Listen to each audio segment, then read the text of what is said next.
À l'écoute de Radio Mali, il est 13 heures, c'est l'heure de votre journal de la mi-journée.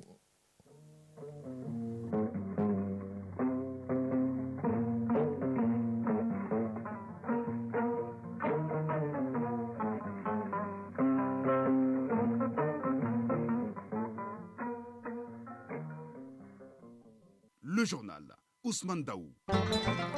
Mesdames et messieurs, bonjour. À la une de ce 13h, 12 nouveaux noms et visages dans le nouvel attelage de gouvernement effectué samedi par le président de la transition, le colonel Assimi Goïta, sur proposition du Premier ministre Dr Choguel Kokala Maïga, à découvrir dans un instant quelques ministres.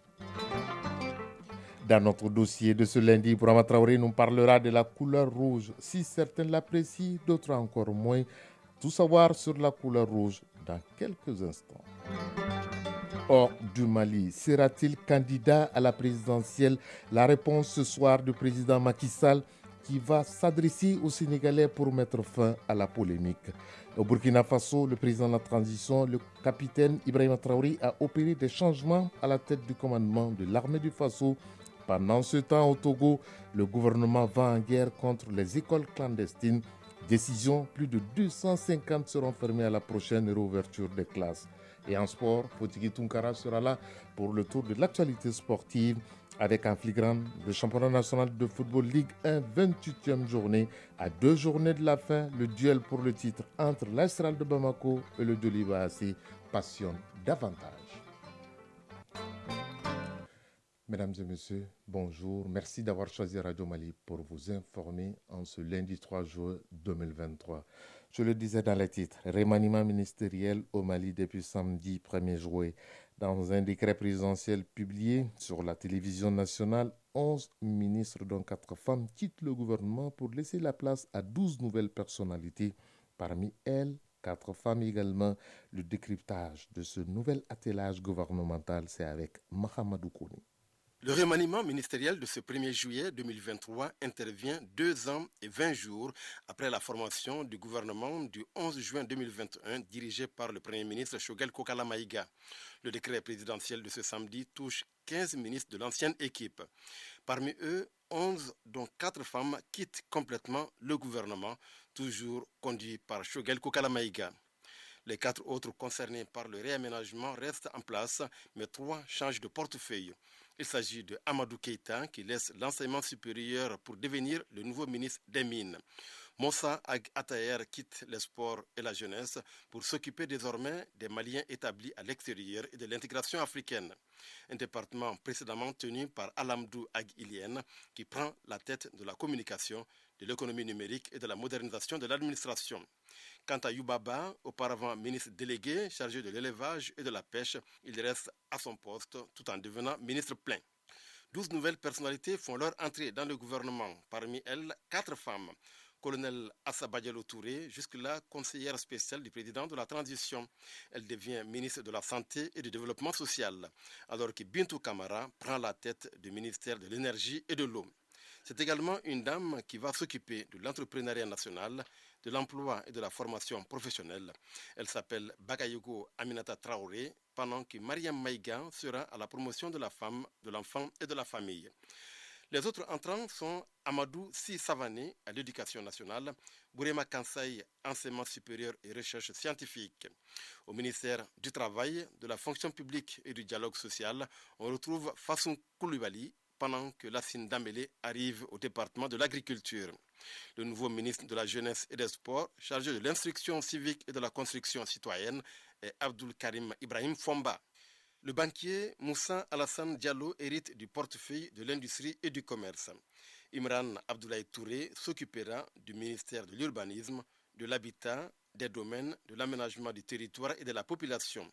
Le nouveau ministre de l'Environnement, de l'Assainissement et du Développement durable est Mamadou Samaké. On notera que la nouvelle équipe compte 27 ministres pleins et un ministre délégué, en l'occurrence Fatoumata Sékou Diko, qui est toujours chargé des réformes politiques et institutionnelles. Tout à l'heure, il l'annonçait, Mahamadou reconnaît que ce nouvel attelage gouvernemental comprend de nouvelles têtes, notamment le ministère de l'Entrepreneuriat national, de l'Emploi et de la formation professionnelle, celui de l'Environnement, de l'Assainissement et du Développement durable, ainsi que le ministère de la Santé et du Développement social changent de main. Ils sont désormais gérés respectivement par Bakayoko Aminata Traoré pour le premier, Mohamedou Samake pour le second et le colonel Assaba Diallo Touré pour le troisième. Voyons leur portrait signé Barakissa Ouattara. Elle était jusqu'à ce samedi la conseillère spéciale du président de la transition. Colonel Assaba Diallo Touré occupe désormais les rênes du ministère de la Santé et du Développement social. Elle est donc un terrain bien connu pour avoir été point focal du Covid-19, directrice régionale de la santé du district de Bamako et présidente du conseil d'administration de la mutuelle de la direction centrale des services de santé des armées depuis janvier 2018. Médecin cardiologue de formation, Colonel Assaba Diallo accumule également une somme d'expérience dans ce domaine. D'abord médecin stagiaire au service de pédiatrie du CHU Gabriel Touré, ensuite médecin au niveau du service d'épidémiologie de la FM Post, médecin cardiologue à la polyclinique des armées de Kati, médecin-chef à l'infirmerie de garnison de la base 101 de l'armée de l'air à Sinou et médecin-chef à l'infirmerie centrale de l'armée de l'air. Et ce n'est pas tout.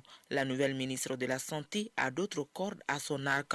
Elle est membre fondatrice du RELUTAS, réseau de lutte contre le tabac et autres stupéfiants, membre fondatrice de la Société malienne de cardiologie, membre de la Société française de médecine aéronautique et chargée des recherches en cardiologie. Sa priorité en tant que ministre en charge de la santé est la mise en œuvre de la réforme du système de santé et la couverture sanitaire universelle à toute la population malienne. Le nouveau locataire du département de l'environnement, de l'assainissement et du développement durable n'est autre que le directeur général des routes, du moins l'ancien. Mamadou Samake est ingénieur d'État des ponts et chaussées. Fort d'une expérience de 20 ans, M. Samake a été directeur de projet, senior civil ingénieur et consultant notamment chez Somagec Casablanca, Rangold Ressources. Il a pris part à la conception, la supervision et le suivi de la mise en œuvre de plusieurs grands projets tels que le projet d'alimentation en eau potable et assainissement de la ville de Bata en Guinée équatoriale, le projet d'aménagement de la vallée du Bourg-Grec au Maroc, le projet d'extension du port de Conakry, le projet du complexe islamique des Sokorodji à Bamako, le projet d'aménagement en 2x3 voies du boulevard du 22 octobre 1946, en 2x2 voies de la Corniche et de renforcement de l'avenue du 5 septembre à Bamako, le projet de construction de la route Goma-Koura-Tombouctou, 484 km en cours, plusieurs projets et programmes de construction et d'entretien d'infrastructures routières à travers le Mali et bien d'autres. Ces plus grands défis sont la problématique de l'évacuation et traitement des déchets solides qui préoccupe tous les Bamakois aujourd'hui, ainsi que celle du curage des collecteurs et caniveaux afin de minimiser les risques d'inondation, sans oublier les défis liés au changement climatique ainsi que la gestion durable des ressources halieutiques, de la faune et la flore. Le nouveau ministre de l'Environnement, de l'Assainissement et du Développement durable compte mettre à profit son expertise pointue dans la gestion des grands projets à l'échelle internationale afin de relever ces multiples défis. La nouvelle ministre de l'Entrepreneuriat national, de l'Emploi et de la formation professionnelle est une spécialiste de la promotion et du développement du secteur privé. Madame Bagayugo Aminata Traoré totalise 12 ans d'expérience en promotion et facilitation des investissements et développement du secteur privé, dont 5 ans d'expérience en tant que directrice de la promotion et de la facilitation des investissements. Elle a également été responsable de caisse à la Bank of America, responsable administrative et logistique à Mali Goldfield, actuelle B2 Gold Mali, directrice de la promotion et de la facilitation des investissements à l'Agence pour la promotion des investissements au Mali, API Mali, et chargée de mission au ministère des Mines. Jusqu'à sa nomination à la tête du département de l'emploi, elle était chargée de mission, promotion et facilitation des investissements du secteur privé à la présidence de la République. Son plus grand challenge est de pouvoir proposer une bonne politique sectorielle en matière d'emploi et s'attaquer aux questions liées à la formation professionnelle, surtout des jeunes en milieu rural. locales. Elle entend mettre à la disposition des entrepreneurs les conditions essentielles pour leur permettre de mener à bien leurs projets, notamment la facilitation de l'accès au financement, aux infrastructures idoines et le suivi de la mise en œuvre de leurs projets, sans oublier de veiller au développement des petites entreprises. Les départements de l'éducation nationale, de l'agriculture et de la promotion de la femme changent également de main. Un homme de terrain et 2 professeurs de l'enseignement pour relever les défis de la transition qui ont pour nom autosuffisance alimentaire, éducation pour tous et pleine autonomie de la femme malienne pour son développement. Leur portrait est signé Nyanya Aliou Traoré. Du haut de ses 1,73 m, Dr Coulibaly Mariam Maïga prend la tête du département de la promotion de la femme, de l'enfant et de la famille. Professeure de l'enseignement supérieur, Madame Coulibaly a eu son diplôme du baccalauréat série langue et littérature en 2000 au lycée Notre-Dame du Niger de Bamako, avant de s'envoler pour la Russie pour décrocher en 2007 le diplôme de titre approfondi en droit privé obtenu à l'Université d'État de Cuban. Son statut de docteur lui est accordé à la suite de sa thèse de doctorat en 2020 sur la responsabilité hospitalière et médicale en contexte africain obtenue à Saint-Louis au Sénégal. Comme expérience professionnelle, depuis avril 2010, elle est enseignante permanente au département des études et des recherches de la faculté de droit privé à l'Université des sciences juridiques et politiques de Bamako. Membre de la plateforme Équipe juridique Mali du projet Autonomisation des femmes et dividendes démographiques au Sahel, Suède Mali, Madame la nouvelle ministre de la promotion de la femme est active également dans le social. Elle est depuis 2014 la vice-présidente du réseau des femmes universitaires enseignantes du Mali. Dr Coulibaly Mariam Maïga est mariée et mère de 3 enfants. Elle parle russe et anglais. Elle lit et écrit à son actif, par exemple, la responsabilité du professionnel de la santé en contexte africain. D'un professeur à un autre, et celui-ci semble bien tomber sur le département de ses attentes. Passionné de lecture, le tout nouveau ministre de l'Éducation nationale, M. Amadou-Sy Savané, est docteur depuis 1981 dans la spécialité littérature comparée avec mention très bien de l'Université François Rabelais de Tours en France après son DA obtenu en 1978 dans la même faculté. À ses débuts, après quelques années passées à l'École normale supérieure de Bamako et ENSUP comme professeur de littérature comparée française et africaine, M. Savané s'envole pour le Gabon où il prendra ses marques durant plus d'une vingtaine d'années, toujours dans le domaine de l'enseignement. De retour au Bercail récemment, il y rejoint en 2022, et ce jusqu'à ce 30 juin 2023, le secrétariat général de la présidence de la République du Mali en tant que chargé de mission. Monsieur le ministre parle couramment le Wolof, le Soninké et l'anglais. À ses heures libres, il écrit comme publication Nous avons littérature africaine des indépendances, réalité et mirage, et de nombreuses notes de lecture dans diverses revues comme Notre Librairie ou les éditions Djamana. Marié et père de 4 enfants, l'actuel ministre de l'Éducation nationale pratique de façon régulière la marche avec une moyenne de 30 km par mois. Celui qui a désormais la destinée de l'agriculture entre ses mains est un natif de Gouando, arrondissement de Sanando, cercle de Baraouli, région de Ségou. Ingénieur d'agriculture et du génie rural de classe exceptionnelle 3e échelon, M. Lassine Dambélé est un sortant de l'Institut Polytechnique Rural de Katibougou, IPR, en 1982. Major de la première promotion des masters du centre Agrimet, M. le ministre est un homme du Sérail. Son parcours depuis sa prise de fonction en 1983 a été totalement consacré au monde de l'agriculture. De coordinateur des activités de recherche en milieu paysan à directeur général adjoint de l'OPIB, secrétaire général du ministère du Développement rural de 2018 à 2021, en passant par directeur général de l'ORM Mopti, le ministre Dambélé était jusqu'à sa nomination ce samedi 1er juillet, directeur général de l'ODRS.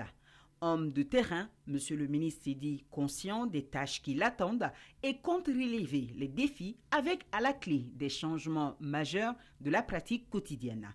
M. Lassine Dambélé est marié et père, il parle anglais et aime le sport et la lecture. 13h12, actualité hors du Mali. Au Sénégal, les yeux seront rivés aujourd'hui sur le palais présidentiel et pour raison, le président Macky Sall s'exprimera ce soir sur la radio-télévision sénégalaise. Il dira s'il briguera, oui ou non, un troisième mandat en 2024. Pour lui et pour ses partisans, la question de la légalité d'un troisième mandat est réglée.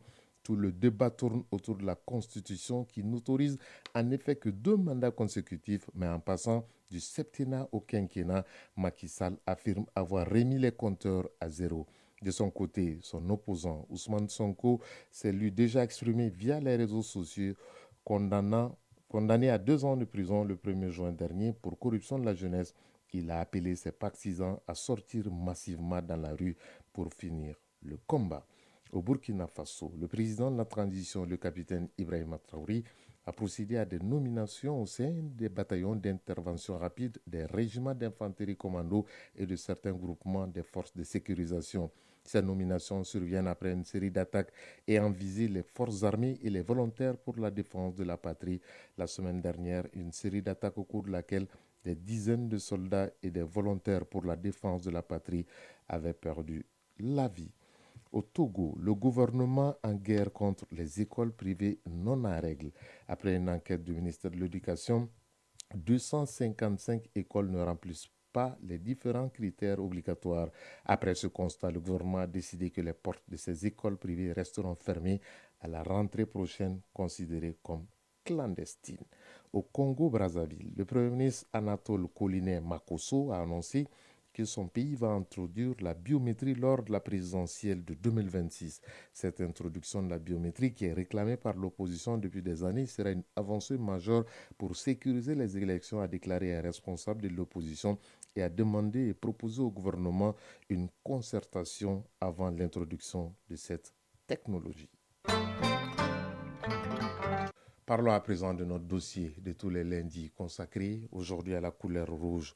Nous l'avons une fois au moins porté, chacun de nous, il fait partie des couleurs privilégiées dans le cadre de l'habillement ou de l'écriture.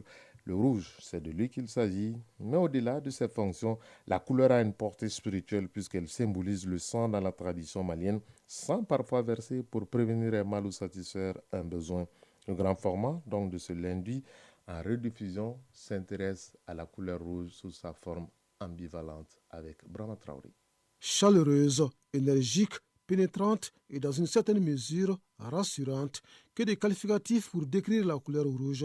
Mamadou Samaké ne jure que par le rouge depuis son enfance. Le quinquagénaire tire cet amour de son club sportif de cœur. La couleur rouge, moi je l'aime parce que depuis mon enfance, j'étais dans l'équipe de Joliba. Donc à cause de ça là, moi j'aime la couleur rouge. Donc parce que certains disent que le rouge symbolise l'enfer. Je ne crois pas trop. Un amour qui tranche avec la compréhension générale sur le sens du rouge. Cette couleur est symbole de danger pour certains. D'autres la qualifient de malheur, comme Adama Koulibaly, qui l'évite au maximum. Dans notre tradition, le rouge symbolise le malheur. C'est pourquoi, pour certains sacrifices, on privilégie le cola rouge. Le rouge n'est pas une couleur de bonheur ni de joie. Il représente le sang. Je n'aime pas la couleur rouge. Dans ma garde-robe, rarement vous verrez des habits ou des chaussures de couleur rouge. Au-delà de son aspect vif, le rouge est perçu comme une belle source d'inspiration et un bon stimulant des passions profondes comme l'amour, la haine ou encore la vengeance, sans oublier son rôle d'alerte en cas de danger. Dans la tradition malienne, le rouge a également une signification. Moussa Sisma en est un des gardiens. En réalité, chez nous, la couleur rouge est une couleur de force et une force multidimensionnelle qui peut être du négatif ou du positif. Mais très généralement, quand on a des problèmes, on dit qu'il faut faire recours rouge. On dit en bambara et du bord. Ce qui peut pousser le mal ou bien peut juguler un problème qui arrive. Le rouge symbolise à la fois le bien et le mal selon les interprétations des uns et des autres. Cette ambivalence sera longtemps entretenue tant qu'il gardera son poids spirituel, comme nous l'explique Moussa Sisma, traditionnaliste. On a des difficultés par exemple dans la famille, dans le village, on comprend pas ce qui arrive, on dit il faut verser du sang. Ça veut dire que on ne sait pas qu'est-ce qui arrive, mais en versant le sang, on pousse la chose qui arrive de négatif. Maintenant, pour faire venir le bien également, c'est dans ces mêmes difficultés qu'on dit de verser du sang pour avoir du bien. C'est un couteau à double tranchant et très généralement, quand on l'utilise, on a toujours satisfaction par rapport à la chose pour laquelle on l'a fait. Outre sa portée spirituelle, le rouge est une matière essentielle pour le monde scolaire et universitaire, notamment les enseignants. Les stylos de couleur rouge servent généralement d'outil de correction et d'évaluation des apprenants, ce qui n'est pas sans explication selon les traditionalistes, doublé de sa casquette d'enseignant. On vous parle souvent des couleurs chaudes, donc le rouge domine toujours toutes les couleurs.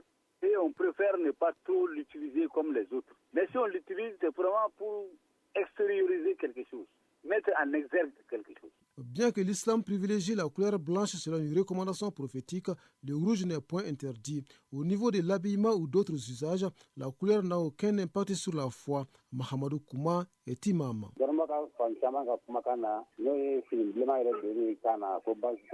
Selon plusieurs érudits, porter un habit rouge ne représente aucun danger pour les musulmans. Un jour, le prophète a été aperçu en rouge par ses compagnons. Cela nous rassure que porter un habit rouge n'est pas interdit et n'impacte pas la foi. Si les avis diffèrent sur le sens du rouge, l'unanimité semble se faire autour d'un symbole de cette couleur, celui de la vie. Comme nous enseigne bien un proverbe africain, toute chose est morte qui n'est pas rouge.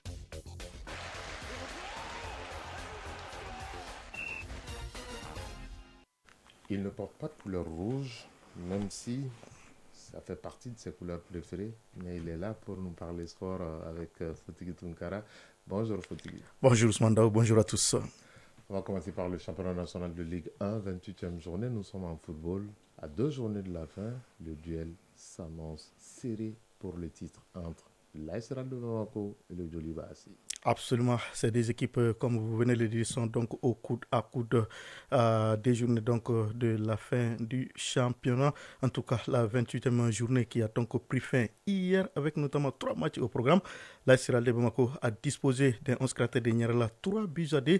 Ainsi, le leader garde jalousement son fauteuil et poursuit sa marche en avant devant son dauphin, le Djoliba Assi, qui a dominé les Sobé 2 buts à 0. En embuscade derrière les Noirs et Blancs de Bamako, les Rouges de Remakono sont toujours à 3 points de retard sur les Scorpions à 2 journées de la fin du championnat. En plus de ce duel à distance entre le leader et son dauphin, cette 28e journée a été marquée par le maintien définitif du Sobé cette année en Ligue 1, malgré sa défaite 2-0 face au Djoliba. Puisque déjà la veille, la victoire 1-0 de Binga, qui est tombée comme un goulet d'étranglement pour le LCBA, s'est transformée en une bouée de sauvetage pour les COB. En jargon sportif Ousmane, on dira que le succès 1-0 de Binga face au LCBA s'est transformé en une passe décisive pour le COB qui marque pour son maintien en Ligue 1. Résultat de cette 28e journée de Ligue 1 malien de football, le stade malien de Bamako a été tenu en échec par l'AS Police 0-0. L'Espace et l'ASCO ont fait jeu égal 0-0. L'USCK et l'AS Bakardian et Baravili se sont neutralisés 0-0. Black Star de Badalabougou et l'US Bougouni ont fait match nul 2 buts partout. Et l'Olympique, déjà relégué en 2e division, s'est incliné devant, a fait 4 buts à 1. Si le suspense reste encore total en haut des tableaux dans la course au titre entre le Real et le Djoliba Assi, les choses se dessinent petit à petit en bas du classement dans la lutte pour le maintien désormais entre le LCBA en mauvaise posture avec 21 points et le Sekita en ballottage favorable avec 27 points et qui n'a d'ailleurs plus besoin que d'un match nul sur les 2 qui lui restent. C'est là sans compter sur un éventuel faux pas de son compagnon de fortune pour définitivement assurer son maintien en Ligue 1. On va en définitive dire que c'est serré en haut, c'est également serré en bas. Absolument, même si ça l'est moins qu'en haut. Ça brûle dans les 2 extrêmes. Alors, on va se dire bonne chance aux équipes. Sur le continent, l'actualité, c'est la Coupe d'Afrique des moins de 23 ans, qualificative pour les Jeux Olympiques de Paris 2024. Et le Mali est sur le bon chemin. Absolument, le Mali qui est donc qualifié pour la demi-finale, qui prévoit en tout cas des affiches somptueuses. Égypte, Guinée et Maroc-Mali, les candidats de la CAN U23 nous proposent exclusivement cette année des oppositions entre l'Afrique du Nord et l'Afrique de l'Ouest.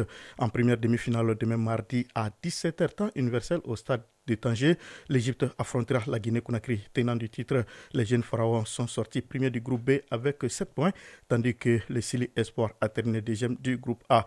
La seconde demi-finale mettra aux prises le Maroc et le Mali, toujours demain mardi à partir de 20h temps universel au stade Moulay Abdellah de Rabat, avec comme principaux enjeux l'obtention d'une place en finale et la qualification pour les Jeux Olympiques Paris 2024 face aux pays hôtes, auteur d'un parcours sans faute jusqu'ici.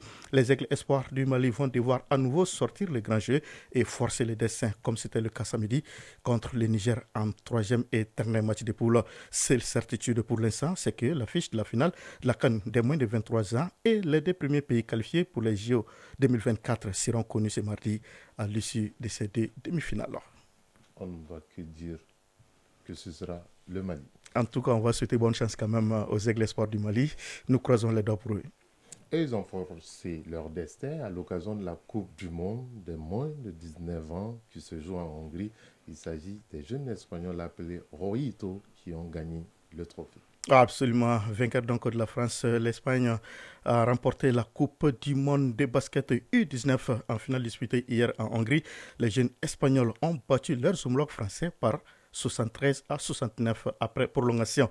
L'équipe de France qui avait pourtant fait sensation en sortant les États-Unis en demi-finale samedi échoue ainsi lamentablement en finale face à une formation espagnole qui a fait preuve de maturité en gérant tactiquement les matchs. Autre grosse désillusion pour la France à l'Euro Espoir. En quart de finale hier, la France s'est inclinée 3-1 devant l'Ukraine. Pourtant dominatrice en première période, l'équipe de France a été punie par l'efficacité de l'Ukraine. Une nouvelle déception pour les Français, éliminés de l'Euro Espoir malgré un vivier exceptionnel qui faisait pourtant rêver Ousmane. Eh bien, le rêve a été permis pour l'Ukraine et l'Espagne, mais pas pour la France. Absolument, rêve brisé pour la France. 13h25 à Dramani, région de Caille, c'est la fin de cette session d'information qui vous a été présentée par Ousmane Daou. Mise en onde, Bintou Traoré, réalisation Dossier Babadiara, mise en ligne, Sekou Traoré. Prochain rendez-vous avec l'actualité, c'est à 19h30. Vous serez en compagnie de Seydou Fomba. C'est tout le plaisir a été pour nous de vous servir. Surtout, bon après-midi, bonne semaine à toutes et à tous. Si vous avez fini de manger, bon appétit. Si vous êtes à table, bonne digestion. Chacun de nous ne peut être une étoile, mais tâchons de briller pour éclairer là où nous sommes. Au revoir et à très bientôt.